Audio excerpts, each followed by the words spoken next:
I'm Dr. Joseph M.T., Department of Sociology, University of Mumbai. This is the E-Pathshala project on religion and society. We are in module 33. In this module, we look at gender, patriarchy, and religion. Religions are seen to be conservative to a great extent because religions hand over tradition from one generation to the other.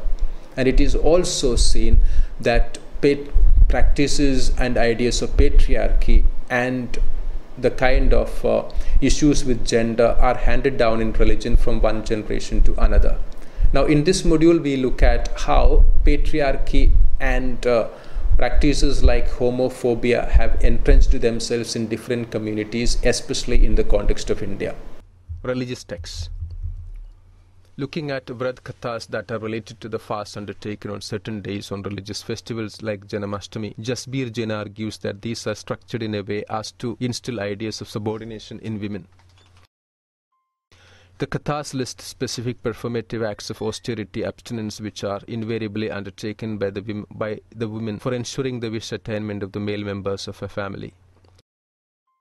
As such, her own aspirations and desires are cast aside. Only her family's welfare, particularly longevity of the husband's life and procreation of male children, is defined by the Kathas as her ultimate priority in life. By molding comportment and conduct according to the blueprint laid out for the feminine subservience and by nipping any sign of defense in the bud, Kathas entrench patriarchal authority further. Usha Menon similarly mentions three popular mythological stories in Orissa. Two of them are about goddess Devi. In her incarnations are Parvati and Kali's relationship with her husband Shiva, while the third narrates the story of an ideal woman, Anasuya, and her husband sage Atri Muni. They all carry pedagogic elements relating to what constitutes the essential traits of Hindu wife: obedience and deference to the husband. In the course of her fieldwork, she also mentions metaphors like earth and pitcher and the concept of rajas guna, qualities which depict women as impure beings whose behavior has to be carefully monitored. Although this belief dissipates once they enter the postmenopausal phase. She also argues that despite the prevailing belief that all Hindu women embody Shakti, it hardly translates into any social or cultural empowerment. She suggests that for actual and for just metaphorical power, they need to make Shakti immanent in them through culturally prescribed actions.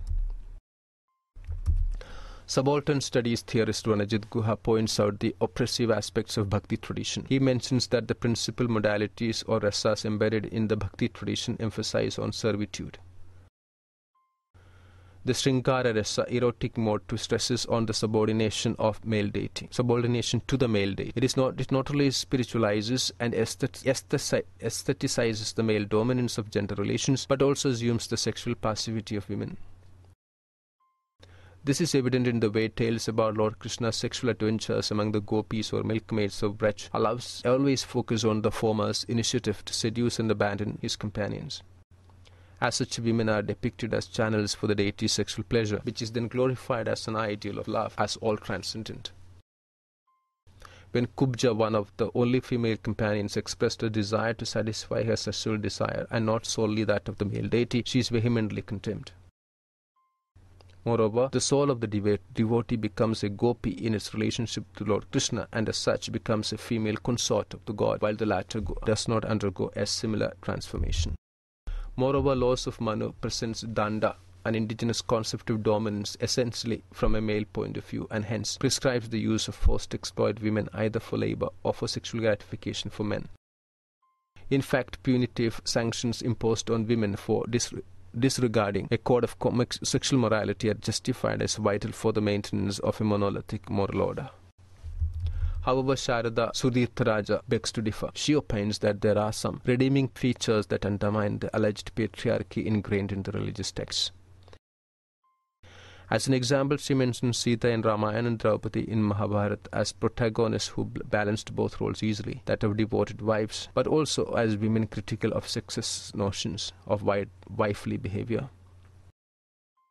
Philosophically speaking, Hinduism affirms the spiritual equality and the inseparability of male and female. She adds that the Shakti, the divine feminine power, is latent in the masculine. Without the former, the latter is rendered powerless. Lorelei Biernacki, to argues that some 15th to 18th century Tantra text signals a transition from the notion of ascetic male domination over women and over body, thus countering the misconception that sex in Tantra constructs women as objects for male gains like supernatural powers. The Brihanila Tantra is a goddess-centered or Shakta text followed in the Northeast, which explicitly advocates respecting women even beyond the sex right, something lacking in the other Tantra texts like Kularnava Tantra or Kula Chundamani Tantra. For instance, it urges the practitioner to bow down to the woman he will engage in the sex right with and not to force women to mechanically satisfy his own desires. The Chinara Tantra, another northeastern Shakta text of the 17th century, also instructs the practitioners to avoid abusing or criticizing women and, more importantly, preaches that salvation can solely be achieved by serving women, a subversion of the idea of salvation attainment by worshipping men. Interestingly, Bayarnaki states that the texts do not invoke goddesses who are intangible, metaphysical deities, nor is the woman considered to be a temporary channel during the rite. In fact, it holds the veneration of ordinary women in their everyday lives. Moreover, by focusing on the body, Bayarnaki argues the oppressive binaries, mental schemes that project women as inferior, are contested. Sharmila Rage too points out that B.R. Ambedkar had also attempted to engage with Buddhism to analyze the question of gender empowerment. In The Rise and Fall of the Hindu Women, he tried to encounter the nationalist myth of the Vedic woman and the charge against Buddha for the fall of women from an erstwhile high position. Interestingly, in his refutation, he tries to demonstrate how oral traditions can get mistranslated in the midst of codification. He argued that the Buddha never disapproved of contact between bhikkhus and women. He lauded the initiative to allow women to be inducted into the Bhikkhuni Sangha, since earlier sannyas or renunciation as a goal was denied to women. The Bhikkhuni Sangha appreciated women as rational beings capable of intellectual communion. More importantly, it welcomed all kinds of women, widows, prostitutes, married and unmarried. Ambedkar argued that in light of such freedoms, it is unlikely that Buddhism was responsible for the decline in women's position. In fact, Manu's intricate rules for women was meant to curb this freedom, as is evident in the exalting of the pure husband, refusing cremations to women who are part of a heretic cults and those born out of mixed unions, thereby entrenching further Brahmanical patriarchy. Thus, there are numerous instances of critical inquiry of religious texts. Religious spaces. The patriarchy ingrained in texts is reinforced through segregation of religious spaces. Women are especially banned from entering places of worship when they menstruate. The Vedas explicitly state that menstrual blood is an evil manifestation of women's power, as it can poison and even kill a man. Any transgression was to be severely punished. This was cited as the grounds for the arrest of a young actress in Kerala for violating this cardinal rule. She had visited a certain temple which had barred the entry of women altogether because of their possible polluting element. On the order of the Kerala Government, Crime Branch charged her under Section 295 of the Indian Penal Code relating to offending religious sentiments.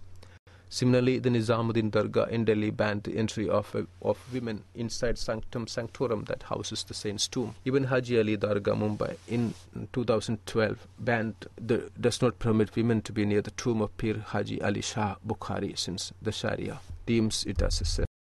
However, these bans have not been without contestations. In 2010, under the initiative of the governor of Assam, J.B. Patnaik, women entered the sacred confines of Pitubausi Satra at Barpeta district in Gujarat. Women challenged the community laws barring temple entry of women who marry outside. Moreover, a small congregation of women prayed beside men under the aegis of Ajahn Pir Dargah at Shivsagar.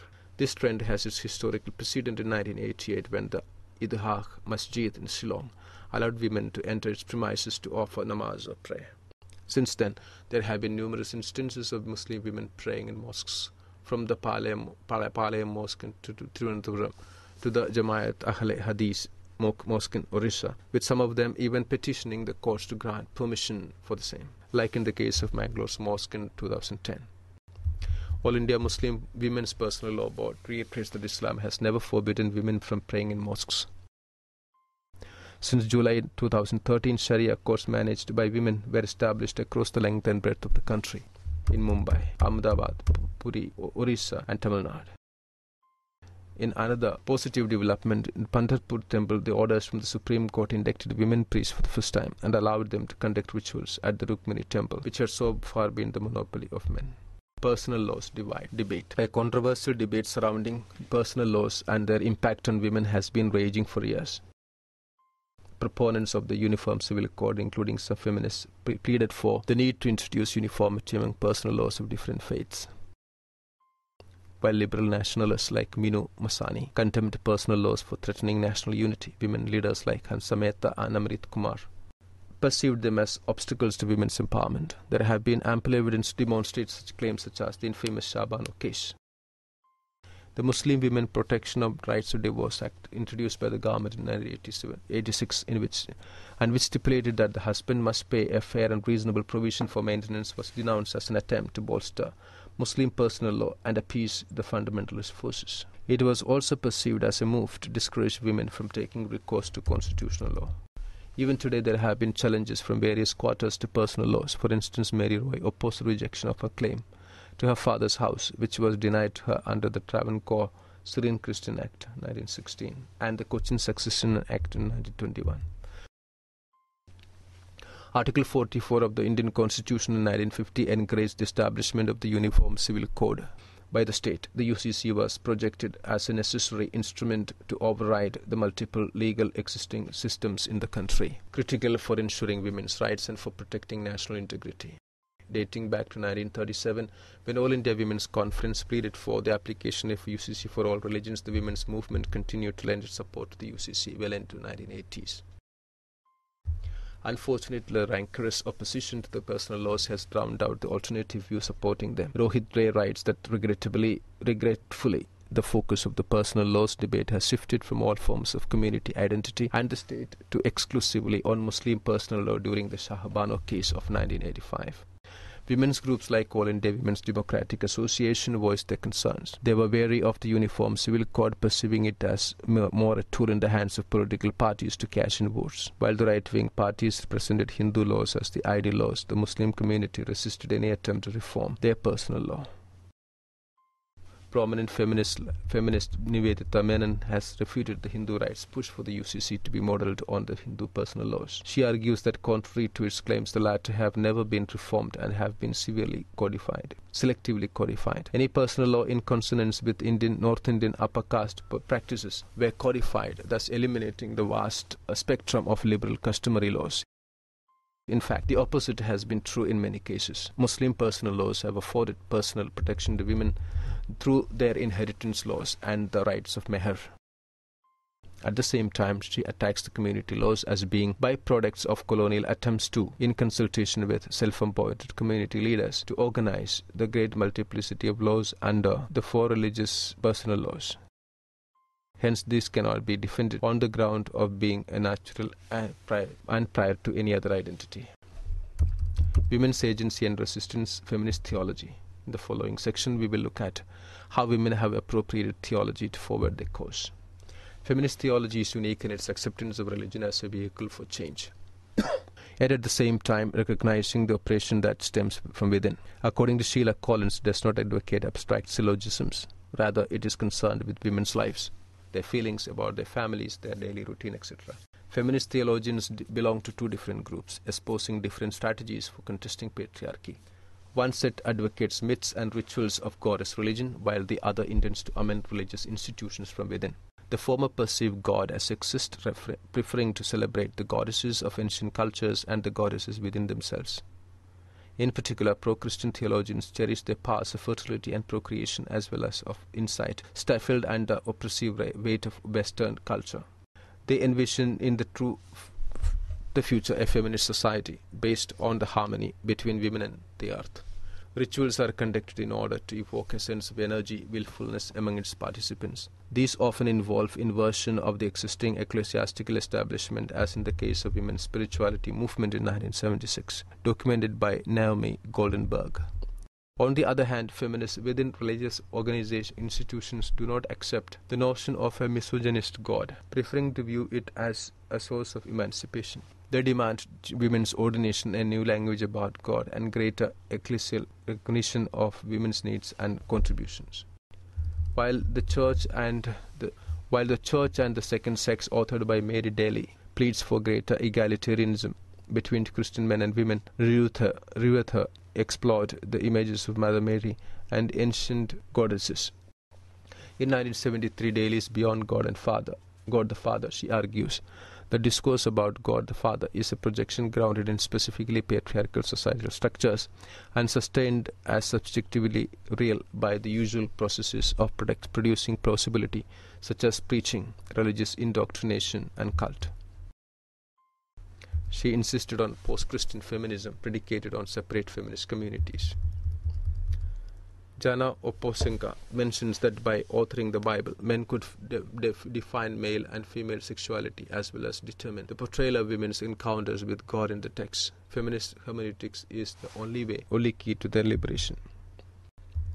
Closer home, Usha Menon rebuffs the two predominant portrayals of Hindu women, either as passive victims of sexist social structure, meekly accepting their subordination, or as crypto-feminists, resisting oppression through proverb, song, or story, and ready to rebel at the very first politically opportune moment. Instead, she recognizes women as active agents who take full advantage of the available resources to build a preferable identity. Women's oral narratives of the Ramayana have not been only rigorously contested patriarchal norms but also shifted the focus onto more liberal renditions of Hinduism, Tantric, Bhakti and art texts than the oft-quoted androcentric texts of Dharma-shastras and the laws of Manu. According to Sudhirtha Raja, Bhakti especially offered greater latitude for women to experiment with their gender roles. Women poets, saints like Mirabai in the 16th century and Akka Mahadevi in the 12th century subverted customs and replaced enslavement to their husbands and intense devotion to God. Criticism. The attempt to fuse feminism with religion has often been criticized as well. Rajeshwari Rajan is skeptical of the tendency of not just left secularists and Hindu nationalists but also feminist theologians to portray Hindu goddesses as empowering role models. Often it is assumed that since Hinduism has a tradition of worshipping goddesses unlike other religions, it must be espousing a matriarchal worldview. Rajan argues that goddesses are often used as references to sanction behavior of women who diverge from mandated norms. Moreover, worshipping goddesses has never translated into any material improvement in the lives of women. Rajan argues that a certain version of feminism preempts Western feminist demands, even as it simultaneously aggrandizes the scope and politics of that tradition and co-opts women's agency for its own needs. Goddess-inspired Hindu feminism, Flavia Agnes points out, can alienate women of minority communities. Kancha Illaya drew a divide between upper caste goddesses and goddesses worshipped by the lower classes. Through the example of Pochama, a village deity, he buttresses the point that the latter are not bound by traditional gender roles, sans gender, caste and class affiliations. Urvashi Butalia, Tanika Sarkar and Paula Bacheta too argue that feminism, which revolves around goddess role models, has communal overtones. In organizations like Rashtra Sevika Sangatana, through the appropriation of images of fierce warrior goddess, like Kali, Hindu women are geared to carry out the xenophobic militant Hindutva propaganda against the other. As such, it alienates women from lower caste minority religious communities. Therefore, feminism has had an uneasy relationship with religion, fraught with uncertainties and myriad conditions. In this module, we have looked at the category of gender and the structure of patriarchy. Both of these are structures and both of these are categories which privilege people of one gender over the other, or which in some sense facilitate the exercise of male power. We have looked at in this module how this plays itself out in the realms of religion. Thank you.